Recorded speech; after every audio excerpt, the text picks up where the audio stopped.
was once deep in darkness, a place where I thought power lived. I served spirits that promised wisdom, protection, and success.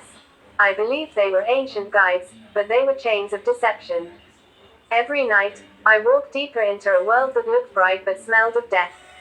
My heart was empty though I carried charms and secrets. I felt powerful but hollow. Then came the night when the veil broke. The air turned cold, and the candles went out by themselves. I felt a force enter the room, heavier than anything I had ever called upon. A voice spoke, not loud, but it shook my soul. It said, "You belong to me." Before I could move, everything went black. I found myself standing on dry, cracked ground that breathed heat. The air was thick with sorrow, and distant screams echoed endlessly. A bright figure stood beside me. I could not see his face, but light poured from him. He said, "You have walked in darkness. Now you will see where it leads." Before me opened a vast pit glowing with red fire. The sound of weeping and gnashing of teeth filled the air. I saw souls crying for mercy, yet none came.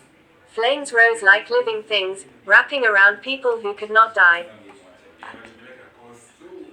The angel said, "This is the end of all who reject the mercy of God." I saw people who once knew the truth. Some had preached about heaven but lived in secret sin. Their mouths cried out scriptures, but their hearts were cold. One shouted, "I knew his word, but I did not obey it."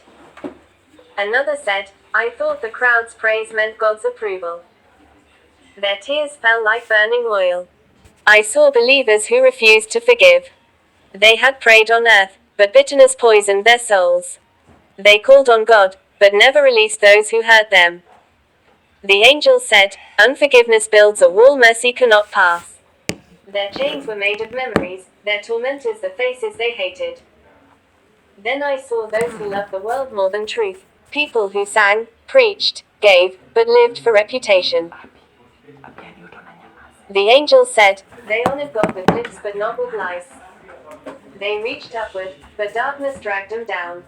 I saw those who mocked repentance. They laughed at holiness, saying, "God understands my weakness." Yet now they screamed, "Why didn't I change when I still had time?"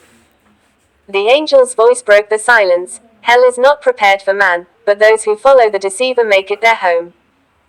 The door to mercy is open now, but once life ends, it closes forever. I wept until I felt no strength left in me. The cries pierced my heart like blades. I said, "Please, take me away from this place." Suddenly, a wind lifted me upward. The darkness vanished, and light surrounded me, pure, alive, breathing peace. I found myself before a vast kingdom shining brighter than the sun. There was music in the air, voices of joy, and colors no eye on earth could describe. I saw rivers like crystal, flowing from a throne radiant with glory. I felt love,